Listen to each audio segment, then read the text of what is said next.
పెద్దగా ఉండే రెసిపీ ఏం చేస్తున్నారు? ఈరోజు వచ్చేసి పొన్నగంటి మటన్ కర్రీ. పొన్నగంటి మటన్ కర్రీ. ఓకే, పొన్నగంటి. యాక్చువల్గా పొన్నగంటి ఆకు తింటే చాలా మంచిదన్నమాట. మామూలుగా కాల్షియం ఎక్కువ, ఐరన్ ఎక్కువ అన్నమాట. కంటికి చాలా మంచిది. ఈ ఆకు చాలా రేర్ గా వాడతారు కదా, అంత ఫ్రీక్వెంట్ వంటల్లోకి సెట్ అవుతుంది బానే. కాకపోతే వాడటానికి ఎక్కువ తొందరగా దొరకదు అనమాట. అప్పుడప్పుడు సీజనల్ గా దొరుకుతుంది. పొన్నగంటి mutton curry. Mutton curry done.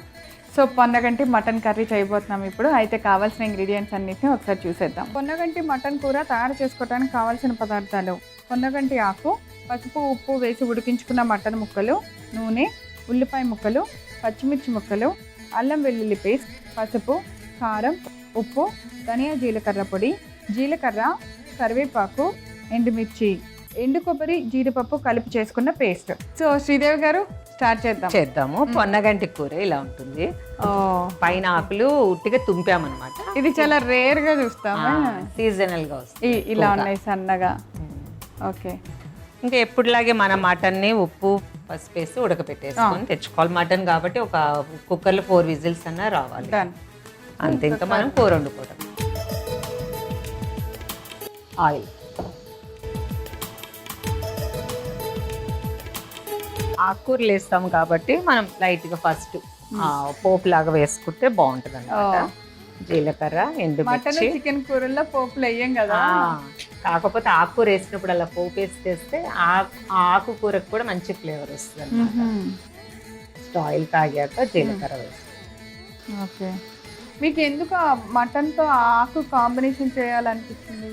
ఎందుకంటే ఈ ఆకు మంచిదే, మటన్ మంచిదే. కొంతమంది ఫ్యామిలీ పెద్దగా ఉంటుంది, వాళ్ళు ఇద్దరు తినాల్సింది నలుగురు కూడా తినచ్చు ఇలా కంబైన్డ్గా చేస్తే. యాక్చువల్గా మటన్ కి తొందరగా అన్ని ఇంగ్రీడియంట్స్ బాగా సెట్ అవుతాయి చికెన్ కంటే కూడా. ఇప్పుడు మనం చికెన్ కి రకరకాలుగా చూపిస్తున్నాం కానీ మటన్ కి అసలు ఏదైనా ఫ్లేవర్, పచ్చిరేలు దీనికి చాలా బాగా సెట్ అవుతాయి. ఓకే, సో ఇప్పుడు ఆయిల్ వేడెక్కింది. జీలకర్ర, ఎండుమిర్చి కర్రీ. ఇప్పుడు చిటపట అంటది మీరు, అది నేను పెట్టుకుంటా. కరివేపాకు, ఉల్లిపాయలు.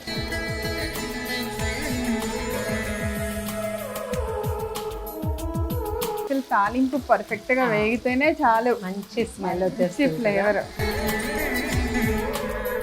సో సన్నగా ఉల్లిపాయలు తరిగి తాలింపులో వేస్తాము. పసుపు వేస్తున్నాము, పచ్చిమిర్చి. ఓకే, ఇప్పుడు పొన్నగంటి ఆకు. పొన్నగంటి ఆకు కట్ చేసుకున్న పొన్నగంటి ఆకు.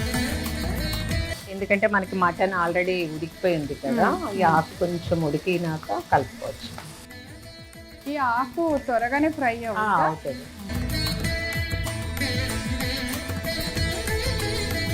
అందులో కట్ చేస్తాం కదా, ఇంకా కొంచెం తొందరగానే వేగిపోతుంది. ఓకే,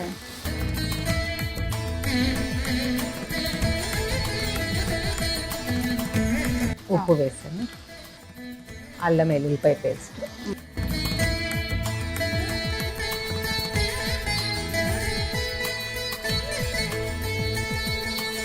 ఇప్పుడు ఉడికించిన మటన్.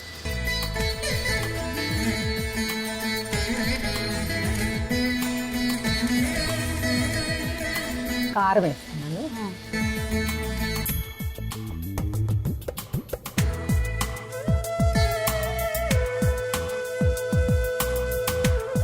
సో మటన్ ముక్కలు ముందే మనము ఉడికించి పెట్టేసాం. ఎప్పుడు కూడా ఆకుకూరలతో ఏ వంట చేసినా కొంచెం ఆకుకూరలు కొంచెం ఎక్కువ వేసుకోవాలి. ఓకే, ఇలా ఇప్పుడు పొనగంటాకు దొరకలేదు, సేమ్ ఈ ప్రాసెస్ లో ఇంకే ఆకుకూర? మెంతికూర వాడచ్చు. మెంతికూర బాగుంటుంది. అంటే పాలకూర అన్ని వాడచ్చు, కానీ ఈ మెంతికూర, ఈ పొన్నగంటి కూర ఏంటంటే కరెక్ట్ గా ఉంటాయి అన్నమాట. మెత్తగా అయిపోవన్నమాట, కొంచెం కరెక్ట్ గా మటన్ కి పడతాయి అన్నమాట. పాలకూర ఏంటంటే కొంచెం లేయింగ్ అయిపోతుంది కదా, కానీ బాగుంటుంది. అన్ని ఆకుకూరలతో వండుకోవచ్చు, కానీ సేమ్ గా ఉండేది మెంతికూర అన్నమాట. ఓకే, గోంగూర వాడుకోవచ్చు. గోంగూర చేస్తాము. సో కొద్దిగా వేగని కొంచెం నాకు కారం తక్కువ అనిపిస్తుంది. సో ఇప్పుడు ధనియాలు జీలకర్ర తెలిసిపోతుందా కారం తగ్గింది, ఉప్పు పడుతుంది. ధనియాలు జీలకర్ర పొడి, ఓకే. గరం మసాలా ఒకటి లాస్ట్కి వేద్దాము. కొంచెం వాటర్ వేసి ఒక 5 నిమిషాలు ఉడికించుకుంటే మనకు కూర ఉడుకుతుంది.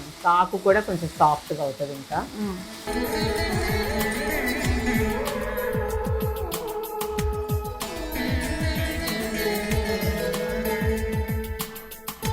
సో మూత పెట్టేసి ఉడికిచ్చేసుకుంటే సో చూద్దామా. సో బాగా ఉడికిపోయింది. ఇప్పుడు కొబ్బరి జీడిపప్పు పేస్ట్ వేద్దాం. కొబ్బరి జీడిపప్పు కలిపి చేసుకున్న పేస్ట్, అలాగే గరం మసాలా,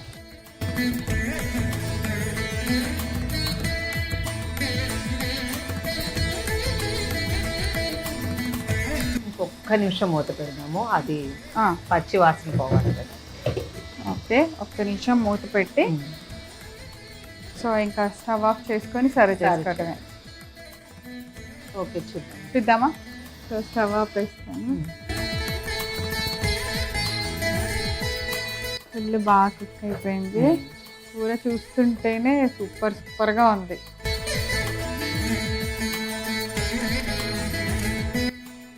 చపాతీ రైస్ అన్నిట్లోకి బాగుంటుందా.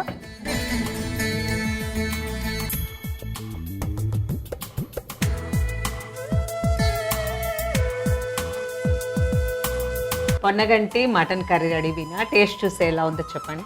ఓకే, పొన్నగంటి మటన్ కూర తయారు చేసుకోవడానికి కావాల్సిన పదార్థాలు: పొన్నగంటి ఆకు, పసుపు ఉప్పు వేసి ఉడికించుకున్న మటన్ ముక్కలు, నూనె, ఉల్లిపాయ ముక్కలు, పచ్చిమిర్చి ముక్కలు, అల్లం వెల్లుల్లి పేస్ట్, పసుపు, కారం, ఉప్పు, ధనియా జీలకర్ర పొడి, జీలకర్ర, కరివేపాకు, ఎండుమిర్చి, ఎండు కొబ్బరి జీడిపప్పు కలిపి చేసుకున్న పేస్ట్. పొన్నగంటి మటన్ కూర తయారు చేసుకునే విధానం: ముందుగా స్టవ్ వెలిగించి పాన్ పెట్టుకొని అందులో నూనె పోసి వేడెక్కనివ్వాలి. తర్వాత ముందుగా జీలకర్ర వేయాలి. తర్వాత ఎండుమిర్చి, కరివేపాకు వేసి ఉల్లిపాయ ముక్కలు కూడా వేసుకొని ఫ్రై చేసుకోవాలి. ఇప్పుడు అందులో కొద్దిగా పసుపు వేసి పచ్చిమిర్చి ముక్కలు కూడా వేయాలి. ఇప్పుడు కట్ చేసుకున్న పొన్నగంటి ఆకును వేసి కొద్దిసేపు ఫ్రై అవనివ్వాలి. అలా దానిలో కొద్దిగా సరిపడంత ఉప్పు వేసి ఫ్రై అయిన తర్వాత అల్లం వెల్లుల్లి పేస్ట్ కూడా వేసి దాన్ని కొంచెం సేపు ఫ్రై చేయాలి. ఇప్పుడు ముందుగా మనం ఉడికించి పెట్టుకున్న మటన్ ని కూడా వేసి బాగా ఫ్రై చేయాలి. అయితే ముందుగా కొద్దిగా కారం వేసి తర్వాత ధనియా జీలకర్ర పొడి కూడా వేసి కొద్దిగా నీళ్లు పోసి మటన్ ని బాగా మెత్తగా అయ్యేంత వరకు ఉడికించుకోవాలి. మూత పెట్టి బాగా ఉడికించుకున్న మటన్ ని ఇప్పుడు మూత తీసి ముందుగా మనం తయారు చేసుకున్న ఎండు కొబ్బరి జీడిపప్పు పేస్ట్ ని వేసుకోవాలి. బాగా కలిపి ఆయిల్ అంతా పైకి వచ్చిన తర్వాత స్టవ్ ఆఫ్ చేసుకొని ఒక సర్వింగ్ బౌల్ లోకి తీసి సర్వ్ చేయండి. అంతే, ఎంత రుచికరమైన పొన్నగంటి మటన్ కూర రెడీ.